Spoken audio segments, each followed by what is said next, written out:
এই কার্ডটি শুধু নারীর ক্ষমতায়ন নয়, শুধু পরিবারের প্রধান নারীর ক্ষমতায়ন নয়, এটা একটা অর্থনীতিতে আমাদের বিশাল ভাবে আগামী দিনে একটা প্রতিফলিত হবে অর্থনৈতিক কর্মকাণ্ডে। আমি আর দীর্ঘ বক্তৃতা দিচ্ছি না।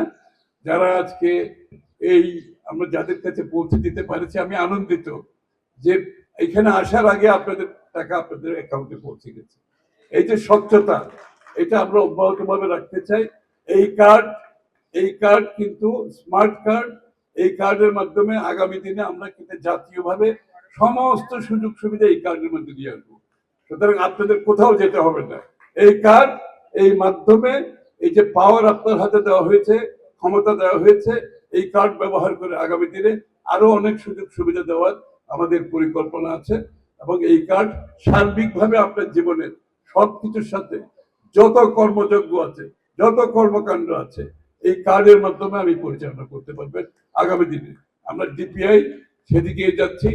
আমার রাজনৈতিক জীবনে, আমার কর্মজীবনে অনেক প্রজেক্ট করেছি, অনেক প্রজেক্ট দেখেছি, নিজেও করেছি, বাস্তবায়নও করেছি। কিন্তু আজকের এই কর্মসূচিতে আমি একটু ভিন্ন অনুভূতি পাচ্ছি। এই অনুভূতি আমি কোনোদিন পাইনি।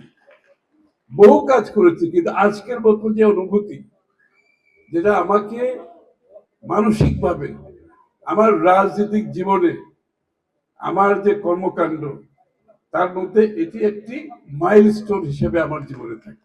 আপনারা জানেন যে আমাদের বাংলাদেশের মহিলারা, যে পরিবার প্রধান যারা আছে, তারা কিন্তু সকাল থেকে ঘুম থেকে উঠে ঘুমানো পর্যন্ত পরিবারের সব দায়িত্ব পালন করে। সকালের নাস্তা তৈরি করো, দুপুরের খাওয়া তৈরি করো, ছেলে মেয়েদের স্কুলে নিয়ে যাও, তারপরে স্কুল থেকে আনো, রাত্রে আপনার নৈশভোজ, তারপরে বিস্তা ইত্যাদি সব শেষ করে এই একজন মহিলা গৃহকর্ত্রী যে তার পরিবারকে যে সেবা দেয়, এইটার মূল্যায়ন আমরা কোনো সময় করতে পারি না।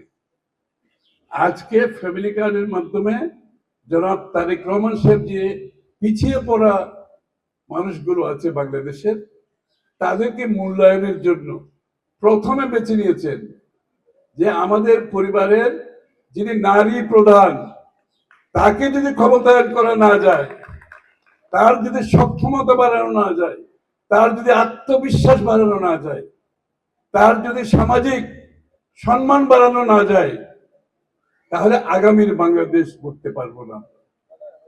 এবং এইটাকে মাথায় রেখেই কিন্তু এই ফ্যামিলি কার্ডের কনসেপ্টটা সামনে এসেছে।